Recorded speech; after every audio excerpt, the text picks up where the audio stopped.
Kwa mafundisho ya neno la Mungu, njoo ukutane na mtumishi wa Mungu Bishop James Mdoe wa Yesu ni Lango la Uzima. Njoo ufunguliwe, njoo ufundishwe neno la Mungu, njoo umiliki kesho yako. Katika vitu ambavyo vinasikia, nisikia amina mahali. Amen. Cha kwanza kinachosikia ni ardhi, inasikia sana. Ina masikio sana. Kitu cha pili kinachosikia katika ulimwengu wa roho na ulimwengu wa mwili ni maji. Maji yana uwezo wa kusikia sana ulimwengu wa roho na ulimwengu wa mwili. Lakini kitu cha tatu ambacho kinasikia ulimwengu wa mwili na roho ni mti. Haleluya. Amen. Mti baka saka ya doshi. Mti una uwezo wa kusikia ulimwengu wa mwili na ulimwengu wa roho. Yaani ndio maana kuna mtu anaweza kaenda kwenye mti akausemesha mti na mti ukatii kile ambacho amesema yule mtu. Bwana Yesu apewe sifa. Bwana Yesu apewe sifa sana. Na ndio maana Musa anataka kupewa amri 10 na Mungu, anaambiwa sikuandikii mahali popote, isipokuwa wewe chukua mti uchonge kama mbao. Halafu kwenye hizo mti kama mbao andika hizi amri 10. Na Mungu ndio akamwandikia Musa amri 10 kwenye nini? Kwenye miti. Akamkabidhi. Akijua kabisa mti ukipewa assignment hauwezi kuacha kushika hiyo assignment. Haleluya. Amen. Kwa hiyo mti unaweza ukashika maagizo na usiache maagizo. Lakini tukaangalia vile ambavyo Abrahamu alipotaka kwenda kumchinja Isaka kule mlimani kwenye ile madhabahu ya kafara, anamwambia mwanae Isaka, ngoja mimi nikate fito. Na yeye akakata miti ya Abrahamu. Alipokata miti akafunga mzigo wa kuni, alafu akamtwisha Isaka nini? Kichwani. Na Isaka akawa anamuuliza babake kwamba baba, naona umeshika panga, lakini pia ninaona kuni zipo, lakini mwana kondoo yuko wapi? Baba yake anamwambia Mungu atajitafutia mwana kondoo mlimani. Wakawa wanakwenda, walipofika pale, Biblia inasema wakati zile kuni zikatuliwa na Isaka, akaweka kwenye kile kichanja au ile madhabahu, akamlaza Isaka ili amchinje. Alipokuwa anataka amchinje, Biblia inasema anashusha tu kisu, akasikia mwana kondoo analia. Yesu alikuja kama mwana kondoo. Biblia inasema na yeye huyo mwana kondoo alikuwa amenasa katika vichaka vya mti arabosia. Amen. Alikuwa amenasa mapembe yake katika vichaka vya nini? Vya mti. Kwa nini alikuja pale mwana kondoo? Kwa sababu yeye ndiyo mti wa uzima. Ni lazima aende mahali ambapo mti unataka kuharibiwa. Akaenda pale, alipolia Mungu akamwambia Abrahamu, usimchinje tena Isaka. Chukua wewe huyu mwana kondoo umtoe badala ya Isaka. Haleluya tena. Biblia inasema Adamu aliasi katika bustani ya miti na inaitwa Edeni. Na hiyo bustani ilikuwa na miti mikubwa maarufu mingapi? Miwili. Kuna miti mingi, lakini kulikuwa na mti wa ujuzi wa mema na mabaya, halafu kukawa na mti wa uzima kwenye hiyo bustani. Biblia inasema alipoasi pale, Yesu anakuja na yeye anamtafuta Adamu aliyeasi kwenye bustani ya miti. Anaenda tena yeye kwenye bustani ya miti nyingine inaitwa bustani ya Getsemane. Na alipofika kwenye bustani ya Getsemane, wanafunzi kitu kimoja wanakishangaa. Yesu anafika bustani ya Getsemane, Biblia inasema akalia hata machozi ya damu. Kwa nini Yesu unalia unapoitazama miti? Anapoitazama miti anamuona mtu kabro sakayabosi. Anamuona mtu, anasema wewe ndiye niliyekupoteza. Hakuna mahali Yesu alilia isipokuwa mahali pawili tu. Yesu alilia msalabani na pale Getsemane. Alipolia pale, Biblia inasema akalia hata damu ya jasho yake ikatoka machozi ya damu. Lakini hao watu waliokuja kumkamata Yesu, wamekuja kumkamata Yesu ili waende naye wapi? Golgotha. Hawa na wao wakaenda kwenye bustani ya Getsemane, bustani ya miti, na wao pia wakakata miti miwili, wakaigonganisha hivi, wakaitengeneza ikawa msalaba. Na walipoitengeneza ikawa msalaba, wakamwambia Yesu, chukua ujitwishe mwenyewe. Na Yesu akalibeba lile msalaba lililo lizito, akaliweka mgongoni mwake kuelekea wapi? Golgotha. Kumbe mtu yoyote anaweza kubeba mwenzake, kubeba ndugu yake, ni lazima aweze kujitwisha mwenyewe. Na ndio maana Yesu anasema mtu akinifuata na ajikane, ajitwike msalaba wake mwenyewe na anifuate. Amen. Kumbe unapoenda kwa Yesu hutakiwi kutwishwa msalaba. Kuna amina hapa? Unapomfuata Yesu hutakiwi kutwishwa msalaba. Na kwa Yesu hatupeani nini? Hatutiani moyo. Bali kwa Yesu kuna kujitia moyo, kuna kujipa moyo. Yaani mimi hapo kanisani nafanya hiki hata hawantii moyo. Kwa Yesu hatutiani moyo. Kwa Yesu tunajipa moyo. Amen. Haleluya. Zamani kwa tunaimba pambio moja, jipe moyo, jipe moyo, jipe moyo utashinda. Ewe dada, jipe moyo, jipe moyo utashinda. Sio mlipe moyo, yani hawantii moyo. Yani nimeimba wimbo wote wamekaa tu. Kama leo hajapiga makofi, kesho. Amen. Haleluya, haleluya. Biblia inasema alipokuwa amejitwisha msalaba anaelekea nao Goligota, akaenda njiani akakutana mtu mmoja anatoka mashambani. Na huyo mtu alipotoka mashambani anaitwa nani yule bwana? Simoni Mkirene. Nilifikiri wale Wayahudi na wao wangechukua msalaba mgongoni mwa Yesu, halafu wamtwishe Simoni Mkirene. Eti na wao wanasema wakamshurutisha Simoni Mkirene, wakamwambia chukua mwenyewe, beba. Kwa hiyo Simoni Mkirene yeye akatega mgongo, akauchukua. Hakutwishwa. Sio wewe unataka kile unachokifanya cha Mungu mpaka upetwe. Kwa Mungu hakuna kupetana. Ukiona mambo hawapeti, kaa magotini pa Bwana kieleweke. Ukiona vitu kaa magotini pa Bwana. Haleluya, haleluya. Anafika anataka kupandisha mlima wa Goligota, wanamwambia Simoni Mkirene, hatua za juu wewe uziwezi. Acha tumuite mwenye nao. Wakamwambia Yesu tena, hapa kupanda kuelekea juu tunakushurutisha, chukua msalaba wako. Yesu akauchukua tena. Haleluya, haleluya. Akaenda nao, akafika mpaka Goligota nao, akautua pale. Nataka nikutie moyo. Inawezekana kuna kitu unapitia, unataka tena support ya watu. Hawana chochote hao, watakusema kesho. Wewe mwambie Bwana aliyekupa neema kumfuata, mwambie wewe ndio tumaini langu, wewe ndio uzima wangu, wewe ni amani yangu peke yako, unanitosha Yesu. Haleluya, haleluya tena. Anatosha Yesu peke yake. Haleluya. Yesu ni mzuri. Sema amina tena. Amen. Biblia inasema ile mbao ya msalaba mpaka leo ipo kule Goligota, haijaoza. Kwa nini? Kwa sababu inaitwa mbao za neema. Zinaitwa mbao za neema. Yesu amekufa, zikachomolewa pale, ikawekwa mahali. Mpaka leo wakiendezea wanaambiwa jamani, huu hapa mwamba aliwekwa hapa. Lakini ule wa Musa kwa sababu ni wa sheria na kanuni, Biblia inasema aliposhuka mlima Sinai, zile mbao mbili za Torati zikapasuka vipande, akazivunja. Sheria inaweza kuvunjika, lakini neema ya Kalvari haivunjiki. Nasema sheria ya unayopewa kwenye dini yako, kwenye dhehebu lako inaweza ikavunjika, lakini neema ya Kristo Yesu kwenye maisha yako haitavunjika milele yote. Amen. Ile ni neema inayodumu, neema inayostahili. Sema amen katika jina la Yesu. Amen. Neema ya Goligota ni kama bahari kuu, neema tele ya milele, neema yake kuu. Ni ilipofika Goligota, nikaiona huko neema kubwa kama mto, neema yake kuu. Neema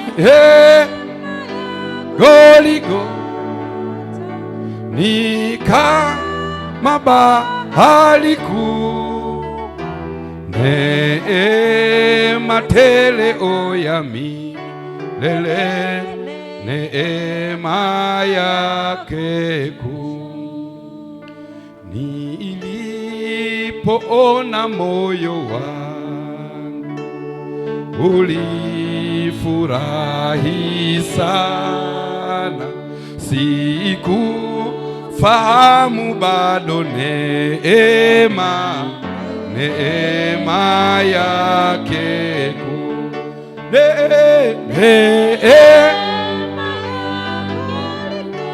Goligota ni kama bahari kuu, neema tele ya milele, neema yake kuu. Haleluya, Amen. haleluya tena. Amen. Nataka nikuambie kwamba Yesu anaitwa mti wa uzima. Anasema mimi ndimi mzabibu wa kweli na Baba yangu ndiye mkulima, ninyi ni matawi. Na akasema tawi langu lisilozaa nitalikata na kulitupa. Wewe kama tawi ni lazima uhakikishe haukatwi katika Yesu. Haleluya. Penda ile kitabu ya Galatia 3:13 aliposema kwamba yeye mwenyewe Yesu alizichukua dhambi zetu juu ya mti. Nilistaajabu sana, tulisoma ile andiko juzi. Yaani Yesu alizichukua dhambi zetu juu ya mti, sio amepanda nazo. La. Hakuna ngoma hapa, nikasikia ngoma ikilia mahali. Yesu hakupanda na dhambi wapi? Juu ya mti. Bali yeye alipopandishwa pale msalabani ndio alizichukua dhambi zetu wapi? Manake zilikuwa kwenye mti. Ule mti wa ujuzi wa mema na mabaya ndio umetutoa dhambi, ukakaa pale wapi? Ndio huo ambao Yesu alichukua zile dhambi. Biblia inasema alipochukua akatubebea laana yote, yeye akaenda akafanyika laana, sisi tukafanyika watu walio huru. Hata mjana wa leo, kila laana ya familia yenu iliyowashikilia kutokana na mti wowote wa nyumbani kwenu, mti wowote wa eneo la kwenu, mahali popote palipopandwa mti, mahali popote paliposimamishwa mti, hiyo laana inaenda kuachia leo kwa jina la Yesu. Katika jina la Yesu, kila laana. Haleluya. Mtu anaweza kaachilia laana kwenye familia alafu akawapa mti ukapandwa. Yaani anakuja kusalimia mzee Amani Shimwela, nimeleta huu mti mzuri sana wa kivuli, utakuwa unaupanda hapa, alafu ule mti kaupa maneno ya laana. Halafu wewe unaupanda pale kwako, kama ule pale kwako nje, uje upige pawa leo. Tumeelewana binti yangu? Upige pawa ule unawekaga magalagala yako, piga pawa. Halafu ukishaulaani ule mti, wewe unashangaa watoto wako wakizaliwa watu wamelaaniwa. Watu wamelaaniwa. Wanaanza kuwa utabange, wanaanza kuwa machangudoa. Unajua ni nini? Mbona naomba, mbona natoa sadaka, mbona hakuna msaada kwa Mungu? Mti uliopanda nje kwako. Na ibada hii ya leo, kila aina mti utaisikia hii sauti. Yes. Iwe umepandwa kwenye shamba la babu, utasikia sauti hii. Iwe umepandwa kwenye shamba la bibi, utasikia sauti hii. Iwe umepandwa kwenye shamba la mjomba, la shangazi, nasema mti, sikia sauti hii. Waachie watu wa familia wakastawi, wakaonekane. Kila aina ya mateso yaachie. Sema amina katika jina la Yesu. Amen.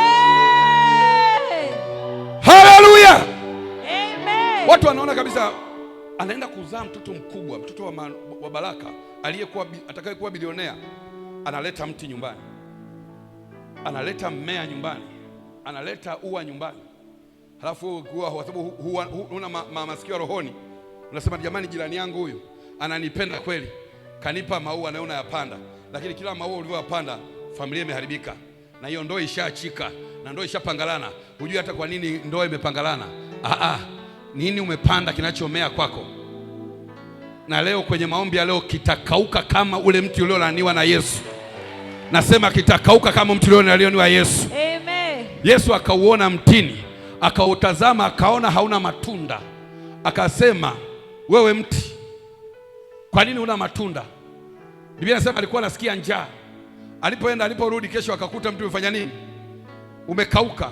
Petro akakumbuka lile neno, akamwambia Bwana, ule mti ulioulaani umenyauka. Yesu alikuwa anasema tu hutafanikiwa mti, hutakuwa na matunda tena. Mti ukanyauka. Kwa hiyo kumbe mti unaweza kupandwa nje kwako, halafu ukapewa maelekezo. Inawezekana kama Yesu aliulaani, wewe si zaidi? Tunaulaani halafu ukauke. Soma ile kitabu Mwanzo 35:3-4. Nao akampa Yakobo miungu migeni yote, nao wakampa uchawi wao na tunguli zao zote iliyokuwa mikononi mwao, na pete zilizokuwa masikioni mwao, naye Yakobo akazitia chini ya mwaloni ulioko Shekemu. Huko Shekemu. Amen. Ukisoma kule mbele unakuta kwamba Yakobo ameuelekeza mwaloni, akamwambia mwaloni, wewe marufuku, atakaye kuja kujaribu kuchukua tena tunguli aloge watu adondokee hapo. Mtu una masikio unasikia, mtu unaelewa unachoenda kuambiwa. Niwaeleza juzi kwamba Gideoni alipokuwa anazaliwa kwenye nyumba ya Yoashi, watu wa Yoashi wakaenda wakapanda mti unaitwa Maroni, wameupanda hapo kwenye nyumba ya Yoashi. Gideoni Mungu amemtengeneza kama shujaa. Kila kukicha Gideoni asubuhi anaenda kupeta ngano kwenye Maroni. Kuna kucha kunaenda, maisha yanakwenda, hakuna. Na leo kuna watu watavuka. Roho Mtakatifu wakati naongea ananiambia kuna watu watawavusha viwango vya kipato. Viwango vya kipato. Nina watu wanajitihada sana hapa kanisani lakini hawapatagi hela fulani. Yaani kuna kiwango cha hela wakipata hicho kitosha. Yaani hapo wanachezea hapo. Leo tutatoboa. Tutakwenda mbele zaidi. Amen. Utashika mahela mpaka waseme yes. Amen. Nasema utashika mahela mpaka waseme wewe ni Freemason. Amen. Utashika mahela mpaka waseme huyu ni mchawi mkubwa. Amen. Lakini ni Bwana anaenda kukuachilia neema leo katika jina la Yesu. Amen. Piga kelele, sema natajirika. Haleluya. Amen. Malaika wa Bwana anashangaa, muda unazidi kwenda, mbingu inamtegemea Gideoni kama shujaa. Shujaa anapeta ngano tu asubuhi na jioni. Alafu na yeye anaambiwa na mzee Yoashi zifiche kwenye mti, kwenye shinikizo la mti. Anaficha pale. Siku hiyo malaika akamfuata kwenye mti na yeye akaenda hapo kwenye Mwaroni. Akamwambia Gideoni, nimekuja, wewe ni shujaa. Yule malaika anamwambia Gideoni shujaa. Gideoni anamwambia mimi, ambia wewe ni shujaa. Mbingu inakujua wewe ni shujaa. Hata kama umezaliwa kwenye familia ya kimaskini, familia ndogo, lakini wewe ni shujaa. Gideoni anamwambia mbona mimi ni mtoto? Anasema wewe unajiona wewe mtoto, lakini mbingu inasema wewe ni mkubwa sana. Anasema mbona kabila letu ni la maskini, la watu maskini, kabila la Manase. Anamwambia hata kama ni kwa Manase, lakini wewe ndio umechaguliwa sasa. Haleluya. Anatoka pale Gideoni anamwambia, anamuuliza malaika, wewe umetokea wapi? Hapo ndio unajua utofauti wa wanawake na wanaume. Unajua angekuwa mwanamke angeshaelewa hilo somo Mbona kuna amina pale? Amina. Mariamu alipotokea watu, Mariamu akasema kwamba sawa, kama Mariamu na iwe kama upendavyo. Hakuna mabishano kwa wanawake. Lakini Gideoni anamuuliza, mtu kamaona kabisa ana mng'ao, ni malaika Gabrieli, unamuuliza umetokea wapi, Kitunda au Chalinze? Anamuuliza vile, anamwambia mimi nimetoka kwa Bwana. Anamwambia kama umetoka kwa Bwana, najuaga Mungu anapendaga nyama sana. Subiri mimi niingie ndani. Akaingia ndani akachinja mwanambuzi, akamwandaa mwanambuzi, akamletea hapa. Anasema najua watu wa kule watoka mbinguni wanakulaga kwa moto. Kama umetoka unadanganya mimi nitajua. Ngoja nitenge kichakula. Akakiweka kwenye, Biblia inasema kitu cha ajabu sana. Hapa palikuwa na Mwaroni. Sema amen. Amen. Pembeni mwake eti Mungu aliweka na jiwe hapo. Amen. Yaani hata kama palikuwa na mateso, pembeni mwake ulikuwepo mwamba, pembeni mwake alikuwepo Yesu, pembeni mwake alikuwa Mwokozi. Biblia inasema Gideoni akaleta ile supu, halafu akaimwaga kwenye jiwe kama mwamba. Alivyoimwaga pale, Biblia inasema yule jamaa akaangalia kwa mbali tu hivi, ulimi ukatoka. Gideoni akaona kama moto umetoka mbinguni, umelamba ile nyama yote na mchuzi wote. Ulivyolamba pale, Gideoni akamwambia, nimekubali. Haya, sema unataka nini? Akamwambia, cha kwanza utoke kwenye Mwaroni wa baba yako Yoashi. Juu ya Mwaroni kuna tunguli za baba yako, uzipasue zote ziharibike. Amen. Lakini changine ukate huu Mwaroni uondoe kwenye eneo hili. Gideoni akasema, mzee, hiyo imeisha. Alipoona pale Gideoni akajua haya maisha yangu yatakuwa hatarini sasa. Watu wote wa hapa wa Midiani wanakuja kuabudu hapa. Ninachokifanya mimi lazima niondoke nyumbani. Gideoni akaondoka. Akaenda polini kwanza, akakaa huko. Biblia inasema akajiuliza, nikienda mchana wataniona, wataniua. Akasema itabidi niende usiku. Mpenda Yesu sana. Itabidi uende usiku. Hata wewe leo kuna maombi utaomba usiku wa leo. Kuna majitu ya familia yataanguka huko kijijini. Yataanguka huko kijijini. Yaliyofanya maagano na miti yataanguka kijijini. Yaliyofanya maagano na miti yataanguka kijijini. Nasema kuna maombi ukiyafanya leo yatapigwa na radi huko. Sema amina kwa jina la Yesu. Gideoni akaenda usiku, cha kwanza akamshika Dagoni, yule mungu anayemwabudu aliyemweka yule mti, tikisa, kaangusha, kamvunja. Alafu akaling'oa lile mti, akavunja vile vibuyu vya baba yake. Akamwambia, mzee, mimi namwabudu Mungu aliye hai. Haleluya. Asubuhi kuna kucha, watu wanataka kumwabudu Dagoni kwenye mwaroni. Dagoni kakatika vipande. Wakasema, nani huyu? Wanaangalia juu ya mti, vinyago na vyenyewe Gideoni kavilamba. Nani huyu kachukua? Anasema wakapiga ramli, wakamwambia Yoashi, ni mwanao, sasa tunataka tumuue. Yoashi akamwambia, wewe, sisi tunamwabudu Dagoni siku zote hapa. Yaani Gideoni peke yake anaweza kumuua Dagoni? Mzee nimpenda sana yule. Aliwazi haki, akamwambia, ni kijana wangu peke yake anaweza kumuua Dagoni, Mungu tunamwabudu siku zote? Mwambia ndio kafanya hivi. Anasema kama Gideoni kamuua Dagoni, kuanzia leo mimi naenda kwa Mungu wa Gideoni. Huyu atakuwa Mungu mwenye nguvu sana. Nasema watu wa kwenu watakufuata wewe. Watu wa familia yenu watakufuata wewe. Watu wa ukoo wenu watakufuata wewe. Maana miti inaenda kuvunjika leo. Sema ivunjike kwa jina la Yesu. Sema ivunjike kwa jina la Yesu. Sema ivunjike kwa jina la Yesu. Sema ivunjike kwa jina la Yesu. Kwa jina la Yesu. Haleluya. Wakati najifunza ile somo nikakumbuka nyumbani wakati tunakuwa kulikuwa na mti unakuwa kila mwaka unatoa majani kwa mwaka tu. Unakumbuka dada? Ungekuepo leo ningeuendea. Bahati yao washaukata. Ningeuendea nikamwambia mzee, nimekuja tu kuufyeka huo mti. Vipi usikute tu usikute mdoe mimi siwi rais wa Tanzania kwa sababu ya mti. Ongeza makofi, acha wivu wewe. Amen. Pigia Yesu makofi, acha wivu wewe. Haleluya. Sikia nikwambie, kuna mahali hapo ulicheza sana lede. Hapo kwenye mti, pale chini ya mti, kwenye lede. Leo kila mtoto na baba yake, kumbe hujui hata alikuwa wapi, kwenye mti. Huko mbona unataka kusema amen huko? Au mmechukia? Nasema pale ulipochezaga lede pale kwenye mti, unajuaga kwenye kivuli, unajua tulichezaga lede kwenye kivuli. Kumbe mti una maelekezo. Haleluya. Nilipokuwa na kuhubiri Nzega, nikaambiwa uende kwenye kaburi la Mwanamarunde, yule mchawi mkubwa aliyekuwa mchawi mkubwa kanda ya Ziwa. Nikaenda pale, nikafika pale, nikaambiwa, mzee, familia inateseka na tunajua wewe Mungu wako atakusaidia. Atatusaidia sisi. Nikasema twende. Wakaniongoza mzee, kundi la watu. Na mimi nikiongozwaga sasa, sitembeagi kisambaa. Amen. Haleluya. Shida yako ukiongozwa mahali umeaminiwa, afu unaanza kutembea. Unajua unafanya na upako. Mimi nitembea hivi. Yaani natembea kama lile giant la mbinguni, nenda kusababisha mauti mahali. Nasema hapa kimewaka. Haleluya. Nimefika pale kwenye kaburi la Mwanamarunde, kumeota mti. Nikaushika ule mti. Nikamwambia, na kukausha kwa mamlaka jina la Yesu. Na kukausha, usilete mapigo kwenye familia. Na kausha, usilete mapigo kwenye ukoo. Nikaongea vile, nikashangaa juu ya mti kutoka mabundi wakubwa wawili. Makubwa, sijapata kuyaona mabundi makubwa kama mbuni. Yametoka hapo kwenye mti. Yanaenda huko. Nimekaa pale. Nikawa naomba, lakini kuna pembeni kuna kamti kingine. Kale kamti kingine kwenye pachu yake, kwenye panda zile pachu. Ndio hiyo panda pachu. Nikakuta kuna kitambaa cheusi.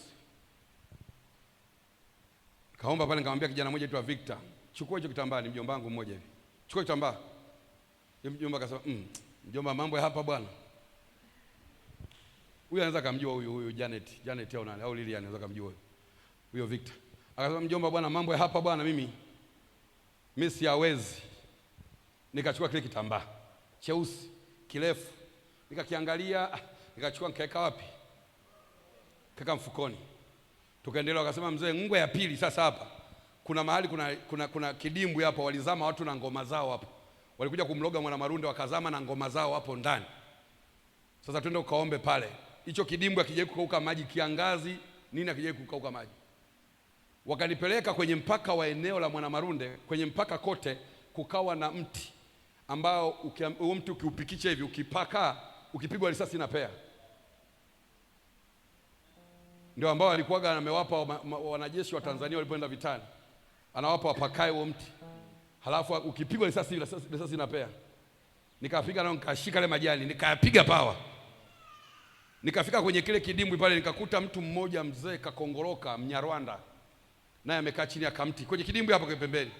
Mimi nikujaga hapa tu, ngoja enzi hizo za babu. Ngambia sababu kashakufa, unasubiri nini hapa? Sirudi kwenu Rwanda. Mimi nakaa tu hapa.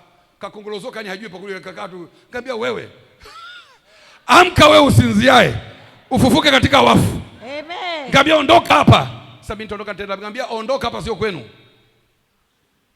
Haleluya. Tukafika ibadani. Tumefika ibadani pale, nikashikana mikono na viongozi kama hawa hivi. Nimeshikana na viongozi kama hawa. Tunaomba kwanza kabla tuanze ibada. Tunaomba, tumeshikana na pasua mimi. Na pasua. Ghafla nikasikia kama kuna kitu kinashuka kizito kutoka juu. Kitu gani hicho? Kitu gani hicho? Sasa tumeshikana maombi, kwenye maombi ya vita. Nikasikia kwenye dole gumba la kwangu hili. Kinauma kidole gumba. Nimevaa viatu, kuvua viatu ni ndio naongoza maombi na kwa shida. Sasa kidole kinauma kule kule, kumbe mwana marunde karusha jiwe. Nikamwambia mzee, tutakutana muda mfupi ujao. Hata kama umerusha jiwe, yuko jiwe kula pembeni, ambaye ni Yesu Kristo, na mimi nitakurushia muda mfupi ujao, kitaeleweka leo. Dakika mbili kidole kinavimba, mguu unavimba. Nikamwambia simwambie hata mtu yote hapa. Muulize Kitebi, anajua story. Nikamwambia simwambie mtu yote hapa, na kausha tu. Sisemi hapa, nikisema wakati mimi ndio jemedali hapa. Yaani kunizima unajua mimi ndio jemedali, nimepigwa jiwe. Afu nasema jamani, unajua yani hapa si watakimbia. Haleluya, haleluya. Amen. Haleluya. Nikajua hapa nikiwaambia kwamba nimepigwa jiwe hapa hakuna ibada. Sasa akashangaa tu mdomo ule, na sasa ibada nikawa nachichemea. Na kati nahubiri, Roho Mtakatifu akaniambia nilimpa tena yule kijana alipoona kile kitambaa nimeweka mfukoni na akijafanya chochote, akajua ni kitambaa cha kawaida. Kwa hivyo nilipompa bwana, nikamwambia shika, akachukua tena Victor akaweka mfukoni tena, akachanganya na hela kabisa, kitambaa kawaida. Tumefika ibadani, nikamwambia Victor, kilete kitambaa tukichome hapa. Mtumishi hapa madhabahu? Nikamwambia hapa madhabahu nikichomwa. Kitambaa kinaanza kupishika moto tu, kikageuka kikawa nyoka. Katikati ya kila macho ya mtu ameona nyoka huyo. Familia nzima ikaanguka mapepo mle kanisani. Watu wakaanza kuanguka. Kitambaa kilionekana kwenye mti kikawa nini? Nyoka. Tukampiga nyoka, tukamuua. Tukaanza kuombea hiyo familia, sasa ikafunguliwa. Amen. Sikwambie, mtu mwingine akitaka kuharibu maisha yako anaweza kukuletea dawa, akakwambia unajua hii dawa, unasumbuliwa na tumbo, hii dawa ukichemsha, yani ukinywa maji yake tumbo limeshapona. Wewe sawa mtumishi, mkuchu. Baadaye kumbe nyota imeshaenda, familia imeenda, watoto wameenda, woni pa kupita. Leo tutauambia kila mti uliokunywa, uliofukishwa, uliowekewa kwenye kichwa chako, amen, lazima uachie maisha yako kwa jina la Yesu. Amen. Sema amen. Amen. Kitabu cha Ufunuo wa Yohana, tumalizie pale. Sura ya 7 mstari wa ngapi? Wa kwanza mpaka wa 8. Ufunuo wa Yohana sura ya 7 mstari wa kwanza mpaka wa 8. Amen. Leo ni siku njema, tutamuona Bwana. Leo ni siku njema, siku ya leo tutamuona Bwana. Sema leo ni siku njema, haleluya, tutamuona Bwana. Kutembea na Yesu, tembea na Yesu tu ni furaha. Kusoma Ufunuo sura ya 7 mstari wa kwanza hadi wa 8. Neno la Bwana linasema, ndio. Baada ya hayo nikaona malaika wanne wamesimama katika pembe 4 za nchi. Baada ya hayo nikaona malaika wanne wamesimama katika pembe 4 za nchi, wakizizuia pepo 4 za nchi. Wakizizuia pepo 4 za nchi. Upepo usivume juu ya nchi. Upepo usivume juu ya nchi. Wala juu ya bahari. Wala juu ya bahari upepo usivume. Wala juu ya mti wowote. Wala juu ya mti wowote. Tosha kwanza binti yangu. Anasema wa malaika wanne walikaa wakazuia upepo usivume juu ya nchi, wala juu ya bahari, wala juu ya mti. Nikakwambia madhabahu kubwa zozote ulimwenguni, ulimwengu wa roho, ulimwengu wa giza, zinapandwa sehemu hizi 3. Madhabahu kubwa zozote inapandwa chini ya ardhi, inapandwa chini ya bahari, na madhabahu inapandwa kwenye mti. Haleluya. Amen. Kila ina madhabahu kubwa inayotisha familia, inaleta magonjwa, cancer, pressure, si kufa kwa jali, kuzaa kila mtoto na baba yake, kuzalia nyumbani. Hizo madhabahu zinapandwa kwenye nini? Kwenye vitu vitatu. Wanaweza kapanda kwenye bahari, wanaweza kapanda kwenye nchi, wanaweza kapanda kwenye mti. Nikakwambia kwamba nchi nayo inasikia, nchi inaelewa kwamba umeongea kitu gani. Utafahamu kile kitabu cha Yeremia ile ngapi? 22:29 aliposema kwamba nchi andika ya kwamba mtu huyu hatafanikiwa kabisa, ya kwamba uzao wake hawatakaa kwenye kiti cha enzi cha baba Daudi. Andika haya nchi. Kwa hiyo nchi kashikilia pale. Yule ndugu kila alipozaa watoto wake wote, hakuna mwenye channel, mwenye neema ya mafanikio. Kisa ni nini? Nchi imeambiwa. Endelea tena pale. Nikaona malaika mwingine. Anasema baada ya wale malaika wanne akaona malaika mwingine akipanda kutoka mawio ya jua. Huyu anapanda kutoka mawio ya jua, yaani jua linachomoka na yeye anatoka huyo malaika. Mwenye muhuri ya Mungu aliye hai. Huyo alitumwa na Mungu kwa sababu ana muhuri mkononi mwake wa Mungu aliye hai. Akawapigia kelele kwa sauti kuu. Akawapigia wale malaika wanne kelele kwa sauti kuu. Wale malaika wanne waliopewa kuidhuru nchi na bahari. Waliopewa kuidhuru nchi na bahari na miti. Akasema, yule malaika anasema, msidhuru nchi. Anasema hapana, msidhuru nchi. Wala bahari msidhuru. Wala mti msije mkaudhuru. Hata tutakapokwisha kuwatia muhuri watumwa. Anasema nimekuja na muhuri, ni mpaka tukwishe kuwatia muhuri watumwa wa Mungu. Amen. Watumwa wa Mungu wetu juu ya vipaji vya nyuso zao. Juu ya vipaji. Sikia ngombe pazuri hapo. Anasema hivi, hawa malaika wanne walikuja kuzuia upepo usivume juu ya nchi, wala juu ya bahari, wala juu ya miti. Lakini wanazuia nini? Wanasema kwenye ulimwengu wa roho wameona kuna watu ni watumishi wa Mungu. Upepo ukivuma watapata uhai hao watu. Wataonekana tena, wataishi, watafanya yale ya Mungu. Anasema wakasimama pande nne za dunia wakazuia upepo usivume. Mungu alipoona vile akamtuma malaika mmoja, yeye akamwambia shika umuhuri. Kawapigie kelele hawa kwamba kuna watu wangu lazima wagongwe mihuri kwa ajili ya kazi yangu. Amen. Hawa lazima wagongwe muhuri. Malaika akapiga kelele akamwambia msizuru nchi. Nina muhuri mkononi. Nataka niwapige muhuri kwenye paji za nyuso zao. Walipoambiwa vile, anasema yule malaika akaenda ile kusanyiko kubwa akagonga mihuri. Amen. Walio mitume, walio manabii, walio wainjilisti, walio wachungaji, walio walimu, akagonga mihuri kaka. Alipomaliza akasema hata mkizuru nchi hawa watastahimili, maana ni watumwa wa Bwana, wana mihuri ya Mungu. Amen. Na mimi nataka niseme mchana wa leo, kila mahali ambapo pamezuiwa mema yako, kuna malaika atatokea leo. Yes. Aliye na muhuri wa Bwana anayetangaza ukuu wako. Amen. Atatangaza baraka zako, atatangaza mema yako. Amen. Atatangaza ukuu wako. Huyo malaika atakuwa na muhuri mkononi mwake. Amen. Haleluya, haleluya. Haleluya. Amen. Endelea tena, nikaona waliotiwa mihuri. Nikasikia hesabu yao waliotiwa muhuri. Katika kila kabila la Waisraeli. Watu 144,000. Watu 144,000 kabila la Israeli. Wa kabila la Yuda 12,000 wakatiwa muhuri. Ndio. Wa kabila la Asheri 12,000 waliotiwa muhuri wawe watumishi. Wa kabila la Naftali 12,000 wakawe watumishi. Wa kabila la Manase 12,000. Wa kabila la Simeoni 12,000. Wa kabila la Lawi 12,000. Na wa kabila la Isakari 12,000. Tosha. Amen. Bwana Yesu apewe sifa. Kila kabila malaika akaenda kuwagonga muhuri watu 12,000. Akasema hawa wakiwa imara, hata mkizuia pepo ya nchi sivume, hawa watafikisha shauri la Mungu wapi?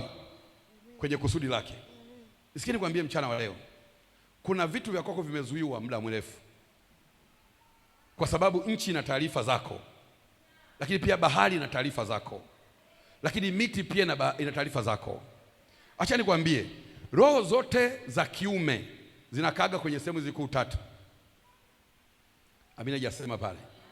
Roho za kiume zinakaa kwenye sehemu hizi, yaani roho ya majini mahaba inakaa sehemu hizi, lakini roho spiritual husband inakaa nayo kwenye sehemu hizi tatu. Lakini hizi roho pia au spiritual woman, roho ya kike na yenyewe inakaa sehemu hizi tatu. Maana madhabahu zote kubwa zinajengwa kwenye sehemu tatu: kwenye nchi, kwenye bahari, kwenye miti. Haleluya! Ndio maana Malkia wa kuzimu yeye anakaa chini ya maji. Kwa nini? Kwa sababu yeye ndio muhimili wake. Lakini ukisikia kwamba kuna mtu amekutana na majini mahaba, atakuwa mkutana kwenye miti, na hao majini mahaba wakimchukua wanampeleka wapi? Baharini. Ndio anaota amefunga ndoa baharini, ndio anaota anafanyiwa kicheripati wapi? Baharini. Kumbe tayari kuna nguvu. Ikitokea ni mizimu ya ukoo wanataka uolewe wewe malkia wa familia, lazima watakuchukua kwenye mazingara, halafu watakupeleka baharini, au watakupandisha juu ya mti, halafu akikuweka huko wanakufungisha ndoa juu ya mti. Na leo mchana wa leo, yeyote aliyeota ndoto anafunga ndoa baharini, lazima hiyo ndoa ivunjike kwa mamlaka jina la Yesu. Amen. Nasema yeyote yule aliyeota ndoto anafunga ndoa kwenye mti, juu ya miti, huyo mtu leo lazima aachiliwe kwa jina la Yesu. Kila aina ya kamba uliopewa ya gome la mti lazima ikatike leo.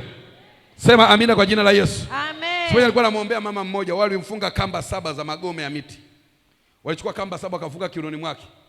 Yule mama, kila mwanaume anayemchumbia anakufa. Sio anamwacha, anakufa. Kila mwanaume anayemuombea, dada nataka nikupose kesho, hufi. Haupo, shakufa. Mmoja akafanyiwa hivyo. Cha kwanza yeye alianza kuhamishwa kazini. Alikuwa mtu mkubwa sana hapa Dar es Salaam. Akakapenda kwa dada. Kanisani kazuri sana kwenye kuimba na kudansi. Yule jamaa akaenda paka akasema jamani haka akawe kama mke kangu. Ameanza tukachumbia tu, kesho akutana barua kwa ofisini wapi? Kigoma. Akapigwa mbali kwanza. Ametoka Kigali mbali kule, akawa alikuwa ni mainjinia hawa. Amesimama mahali kwenye madampa, anataka kujua mwanangu Ruben hapa. Dampa zile. Amesimama hapa. Dampa nyingine huku ilikuwa imepakiwa siku nyingi tu. Yeye kakaa hajui. Ana chat, unajua hiyo. Kumbe dampa imekata breki, imejitoa kwenye end breki. Inamfuata guju. Wakati dada ashaniletea kwamba mzee wangu, kibijo ndio mzee Mdoe, nimepata injinia safari hii. Nikamwambia pambana mwanangu, lazima tufelekee sherehe ya harusi ya injinia. Tunapata taarifa injinia amefariki. Anapiga kelele, baba mzee wa kanisa, nimeshaisha tayari, taweka hapi aibu yangu. Huyu ni mwanaume wa 9 kufa. Nikamwambia sasa tuangalie tena hapo. Leo wewe njoo. Kamuita mahali. Kaambia ibada ikiisha jioni, tulikuwa kama ibada ya jioni ya Ijumaa. Ikiisha kama tuende nyumbani, tutaomba hapa. Nikamweka kwenye madhabahu kama hii. Nikaipiga ile ngoma. Wakasema tumemfunga kamba 7 kwenye kiuno chake. Kila mwanaume anayetaka kuja kumwoa lazima afe. Kuna vitu vingine vinakataa kwenye maisha yako. Kuna miti imepewa maelekezo mahali. Hujasema amina ikaeleweka mahali. Amen. Kuna vitu miti imepewa taarifa mahali. Na miti haitaki, kwa sababu ina masikio, inatimiza kile ambacho imepewa. Kile kitoa jiani wewe ni mateso yanaongezeka. Kile kitoa katawi ni mateso yameongezeka. Unashangaa tu uweze kwenda mbele. Nini? Mti umepewa taarifa mahali. Leo yuko Mungu aishie. Amen. Nasema kama wamefanya kwenye maji baharini, yuko maji ya uzima Yesu Kristo. Yes. Yeye atawafuata huko. Amen. Kama wamefanya kwenye miti, yuko mti wa uzima kule. Amen. Nasema kama wamefanya kwenye ardhi, yeye ndiye aliyeifinyanga akakutengeneza wewe. Anaitwa Bwana Mungu wako, alikupulizia pumzi ya uhai. Chochote kilichozuia mema yako katika hivyo vitatu lazima kiachie katika jina la Yesu. Amen. Piga kelele sema naachiliwa. Naachiliwa. Piga kelele sema naachiliwa. Naachiliwa. Simama kwa miguu yako. Simama kwa miguu yako. Haleluya. Haleluya tena. Jesus mighty name. Oh. Ame, ame. Haleluya. Ame, haleluya. Imba ame. Ame, ame. Ame, ame. Haleluya. Ame. Ame, haleluya. Sema ame. Ame, ame. Ame. Haleluya. Ame. Ame, haleluya. Nimehubiri kwa muda sana kukupa pointi za kuomba. Najua wewe unajua, sauti iwe chini kidogo. Najua unajua nilipokuwa nafundisha Mungu alikupeleka wapi. Pengine ulipelekwa kwenye mti wa nyumbani kwenu ulipokuwa unacheza sana pale. Pengine ulipelekwa kwenye mti wa maeneo unayokaa. Pengine ulipelekwa kwenye mti uliochezea sana michezo ya kitoto. Lakini pengine ulipewa mti na mtu jirani akauleta akakwambia panda, ni mti wa kivuli.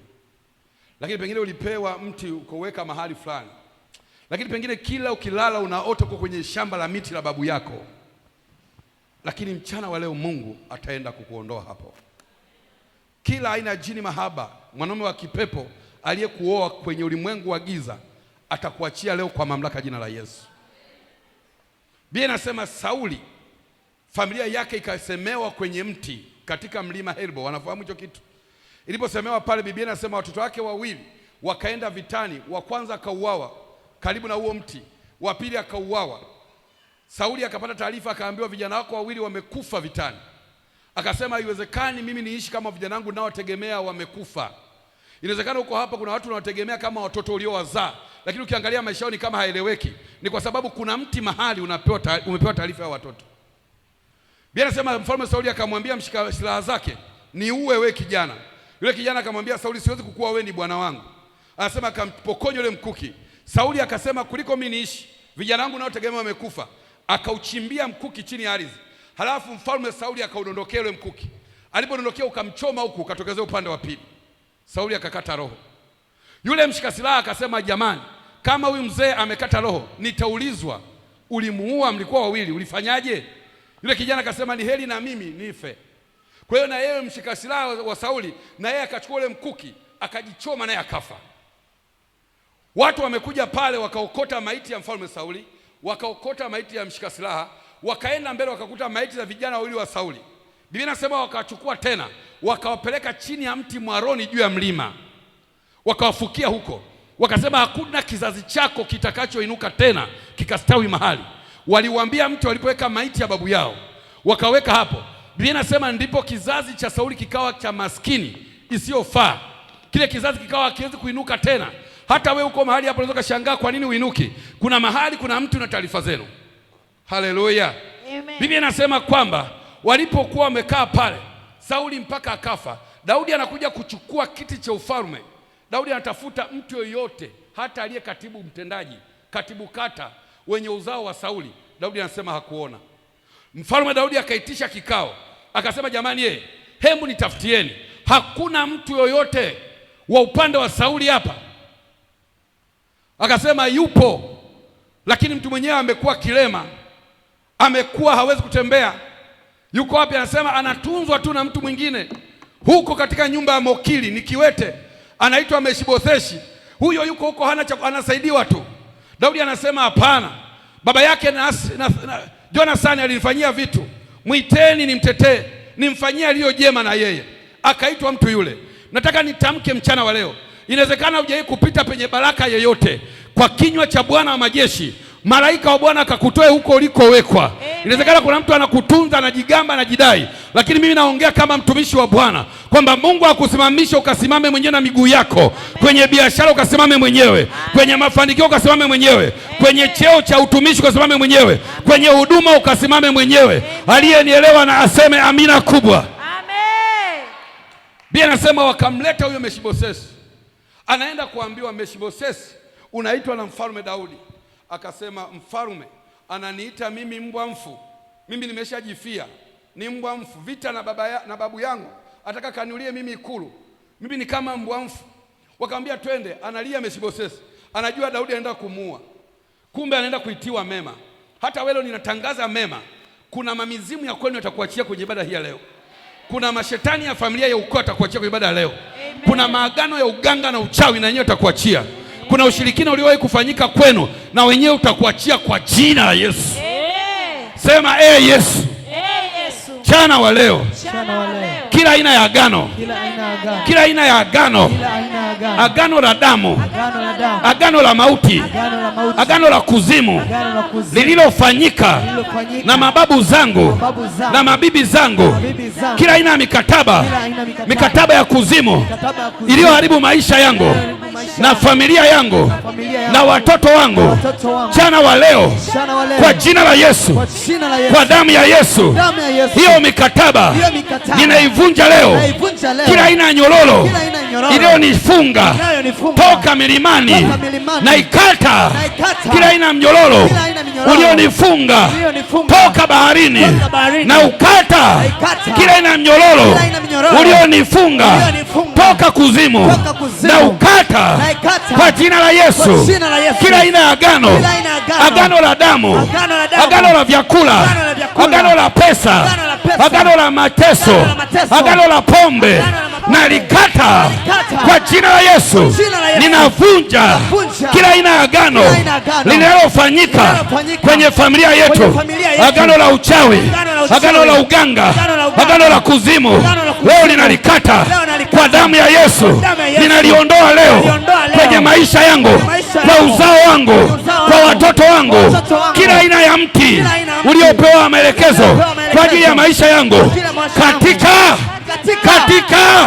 katika kila mti ninauapisha mti uliopandwa na babu wa familia na babu wa ukoo na bibi wa familia na bibi wa ukoo, ule mti unaokula afya yangu, mchana wa leo niko kinyume na huo mti uliopewa maelekezo, ulioshikilia mema yangu, utajiri wangu, biashara yangu.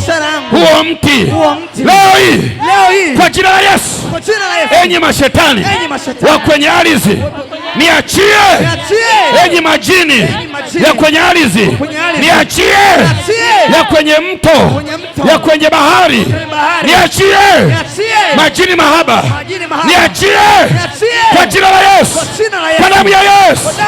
Kila mahali kwenye maagano chini ya bahari, mahali pale waliponiita kwenye ndoto wakanifunganisha ndoa, wakanifungisha ndoa chini ya maji, chini ya mto, chini ya bahari.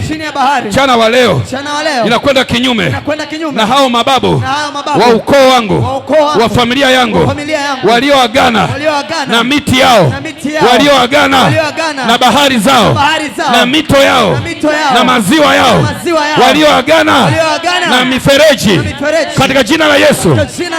Yesu, wewe ni maji, maji ya uzima.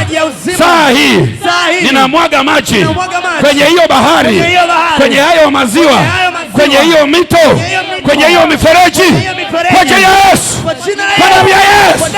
Ninamwaga maji, ninamwaga maji, ninamwaga maji, ninamwaga maji, ninamwaga maji, ninamwaga maji. Nyosha mkono wako juu, nyosha mkono wako juu. Kata makatabo shata. Funika macho yako. Nguvu ya Mungu inaenda kukugusa mahali ulipo. Ninaona watu wanaokuja kukuchukua kila usiku. Mnakwenda kwenye kaburi la mtu aliyepanda miti ya ukoo. Ninaona watu wanaokuja kukuchukua kwenye ndoto kila siku usiku ukiwa umelala. Ninaona watu watatu wanaokuchukua kwenye ndoto kila usiku. Sasa ninapoongea, hao wanaume watatu wanaoshika maisha yako, hao wanaume watatu wanaokuingilia ukiwa umelala, hao wanaume watatu wanaosema ni mke wao, hao wanaume watatu wanaosema tumemwoa, kwa jina la Yesu, kwa damu ya Yesu.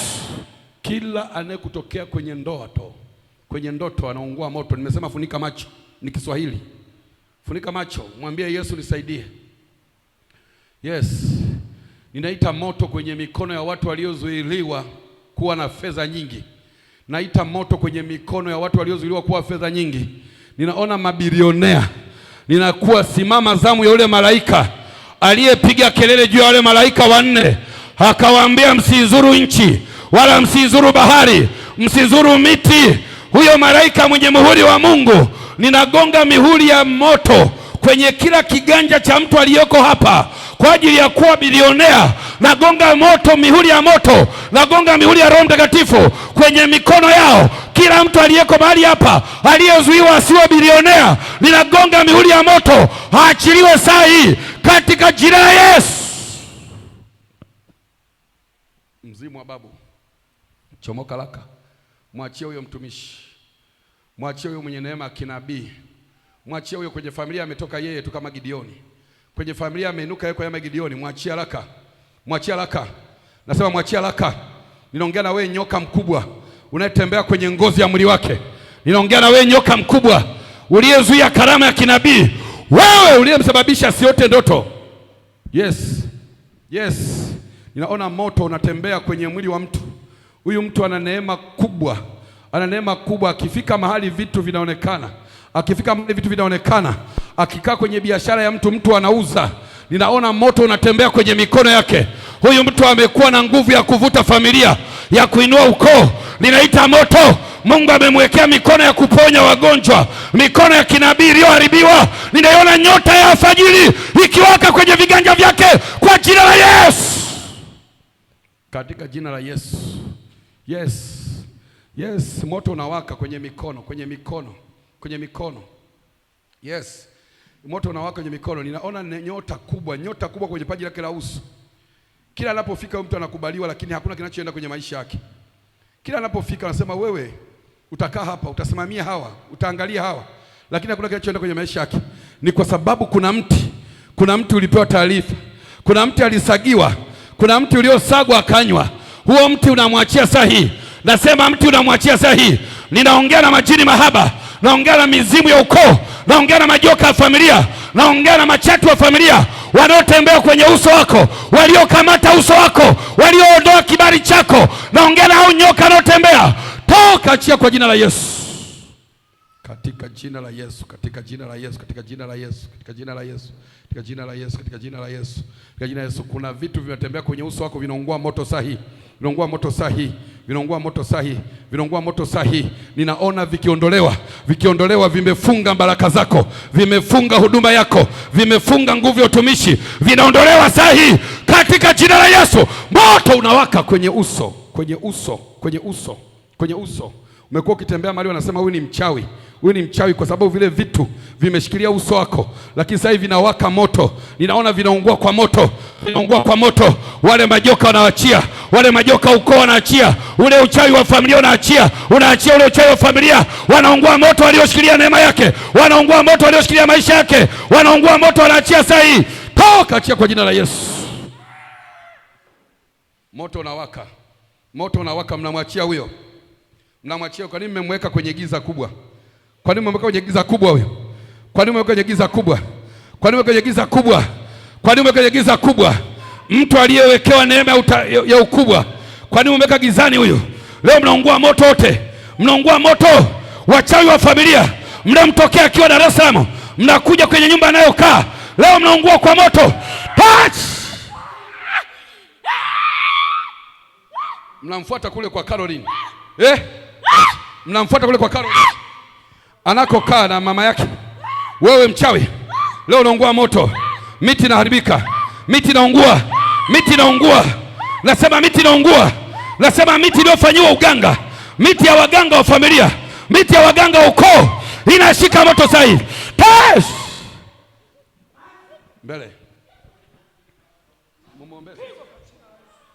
Sema Yesu. Kila ndoa ya kuzimu walionifungisha kwenye ulimwengu wa roho sasa inakatika, inavunjika, inavunjika hiyo ndoa, inavunjika hiyo ndoa, inavunjika hiyo ndoa.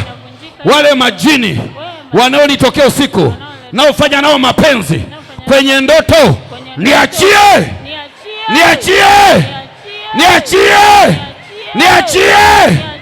Wale mababu wa familia waliokula nyota yangu, nyota ya baraka, nyota ya utumishi, nyota ya mema leo mnaniachia kwa jina la Yesu, kwa damu ya Yesu. Kila aliyekaa ndani yangu leo anaondoka. Kila mti niliorishwa, niliofukizwa, leo unaniachia kwa damu ya Yesu, kwa jina la Yesu. Yeyote yule aliyeharibu uso wangu, aliyeharibu uso wangu, leo anauachia uso wangu. Leo unaachiwa. Moto unawaka leo kwenye paji la uso, maana malaika wa Bwana ananigonga mihuri leo kwenye paji la uso. Kila uchawi unaharibika. Uchawi wa babu unaharibika. Uchawi wa bibi unaharibika. Uchawi wa ugonjwa unaharibika.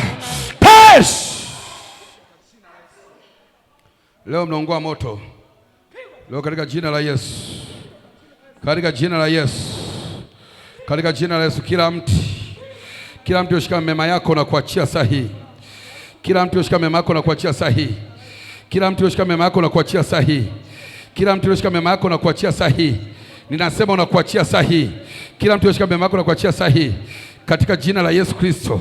Yeyote aliyefanya vita na wewe, kila laana iliyotamkwa kwenye maisha yako, ilitamkwa kwa mama yako, ikaja kwenye uzao wa kwako, kama watoto wa Salomoni, Absalomu, ninaita moto kwenye vidole vyako. Kila pete uliyovishwa inayofanya vita na maisha yako, toka, achia kwa moto. Jina la Yesu, jina la Yesu. Achia haraka, achia haraka katika jina la Yesu. Kila maagano ya mti inaachia mwili wako. Toka mliomshikilia huyu kuzimu. Toka mliomshikilia chini ya bahari. Toka uliomshikilia kwa umalikia. Toka mizimu ya ukoo, achia maisha yake. Huyu ni bibi harusi mtarajiwa. Kwa nini nataka mfanye vita asiolewe? Kwa nini nataka ufanye vita uvunja ndoa wewe? Nimekukamata leo.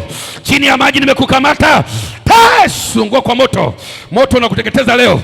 Unamwachia bibi harusi mtarajiwa. Hana mume wake anaitwa Rubeni. Ninaita moto kwenye uso wake. Naita moto kwenye uso wake. Wewe uliharibu uso wake. Unamwachia. Kwa nini unataka olewe? Kwa nini unafanya vita wewe? Kwa nini unafanya vita wewe mtu wa familia? Kwa nini unafanya vita wewe mtu wa familia? Ninaongea na wewe leo, ninaita moto. Ninaita moto kwa jina la Yesu. Ninaita moto, ninaita moto, ninaita moto, ninaita moto kwenye kila agano la kwenye vidole vyake. Naita moto na wakamata wote wanaofanya vita naye, waliozuia miguu yake isipige hatua ya baraka, na wakamata wote. Touch! Leo mnakufa. Mnakufa wote mliomshikilia huyu. Huyu ni mshindi mkubwa. Anaenda kuolewa kesho kutwa. Anaolewa madhabahuni. Ndoa yenu naivunja sahihi. Navunja ndoa yako babu. Navunja ndoa yako babu. Wewe unayemtokea kwenye ndoto, wewe unayefanya vita na yeye, wewe unayefanya mateso na yeye, touch! Jina la Yesu. Natoa kile ulichomwekea kwenye uso wake. Ninatoa kila mateso, hata kwa kake tena. Ninaachilia nuru kwenye uso wake katika jina la Yesu. Kila aliyesema mabaya, Roho Mtakatifu ananiambia kuna vitu vimetamkwa kwenye maisha ya binti. Katika jina la Yesu. Katika jina la Yesu. Kuna vitu vimetamkwa kwenye maisha yako. Kwenye maisha yako. Naona ndugu mmoja hivi aliyeshindana na wewe aliposikia unafunga ndoa. Ninamuona huyo mtu akiwa analeta taarifa mbaya kwenye familia, lakini mimi nasimama kama kuhani sahihi. Ninapinga maneno yake, napinga ushauri wake, napinga anachokitamka kwa ndugu zako, napinga kwa jina la Yesu. Kila anachokiweka ninakataa kwa jina la Yesu. Anayefanya vita na vikao vya sendofu, anayefanya vita vikao vya sendofu, ninaangusha ufalme wake, utawala wake na uangusha sahihi. Naita moto kwenye maisha yake, naita moto na mteketeza, nashusha upanga wa moto. Touch! Go! Kwa jina la Yesu. Nafuta maneno yako, hata kaa kwenye maisha ya mama huyu. Huyu ni mke wa mtu anayeolewa kesho kutwa. Ndoa yake imeshapangwa. Ninaharibu kila aina ya madhabahu iliyojengwa kwenye miti, iliyojengwa kwenye bahari, iliyojengwa kwenye maziwa, iliyojengwa kwenye nchi kavu. Haitafanikiwa tena katika jina la Yesu. Naachilia neema. Nyosha mkono juu. Nyosha mkono juu. Jina la Yesu. Kila aliyeshikamana, aliyezuia nyota yako kule kuzimu, kwenye miti mikubwa, kwenye miti mikubwa, ninafanya vita naye. Naongea na miti ya mafinga. Naongea na miti ya mafinga. Sikia sauti hii, inaitwa mdoe Yesu amenituma. Achia mikono ya bilionea Ruben. Touch Holy Ghost fire. Fire Ghost, achia maisha yake. Achia maisha yake haraka. Achia maisha yake haraka. Kila aliyeshikilia maisha yake hata fanikiwa katika jina la Yesu. Touch. Kila mnyama mkubwa anayetokea kwenye ndoto. Ninaona mnyama mkubwa anayetokea kwenye ndoto. Yule mnyama anayekutisha kwenye ndoto kutokea. Ninamwangamiza sahihi. Naangamiza sahihi. Naangamiza huyo mnyama mkubwa anayetokea kwenye ndoto, anayezuia pesa zako, anayezuia kipato chako, anayezuia baraka zako. Toka, achia kwa moto. Toka, achia mikono yake, achia haraka. Achia haraka mikono yake, ni bilionea huyo. Kwa nini umeshika nguvu yake ya baraka? Kwa nini umeshika mikono yake? Toka kwa jina la Yesu.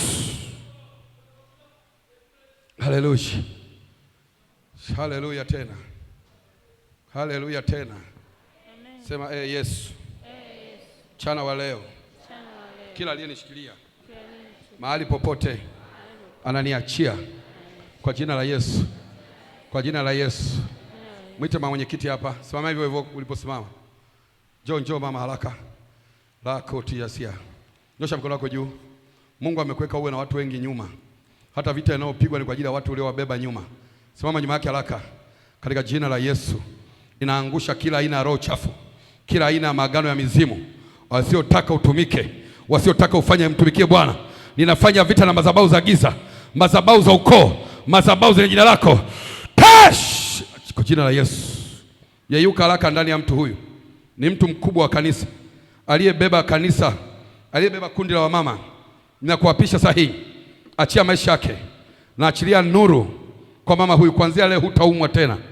Naagiza uzima ushuke ndani yako. Hakuna hile itafanyika kwako tena. Nafungua nguvu ya kustahimili ukuu. Kila aliye kinyume na wewe hatafanikiwa. Chochote kilichoko kwenye mji wako kinaharibika sahihi. Chochote kilicho kwenye mji wako. Nyoka wadogo wanaotembea kwenye mji wako. Naongea na nyoka wadogo wanaotembea kwenye mji wako, waliopewa jina lako, wanaotembea. Kile ukiwaona hao nyoka, kunatokea jambo la mateso kwa watoto wako, kwa familia yako. Ninakemea kama James Mdoe. Toka, shika moto kwenye mji wake. Ardhi ya mahali anapokaa mama mwenyekiti, shika moto. Shika moto ardhi. Ninaongea na hao nyoka wanaotembea kwenye huo mji. Wanatembea usiku wa saa 1 mpaka saa 2:30. Wale nyoka wadogo wanaotembea kwenye huo mti, kwenye huo mji, wamepewa maelekezo. Wanamwachia mama huyu na familia yake. Katika jina la Yesu Kristo, ninaachilia nuru na mwangaza juu ya maisha yako. Sema amen. Mungu akubariki sana. Ongeza makofi. Ambao nataka nikuombee, kimbia hapa mara moja. Mafundisho ya neno la Mungu. Njoo ukutane na mtumishi wa Mungu Bishop James Mdoe wa Yesu ni Lango la Uzima. Njoo ufunguliwe. Njoo ufundishwe neno la Mungu. Njoo umiliki kesho yako.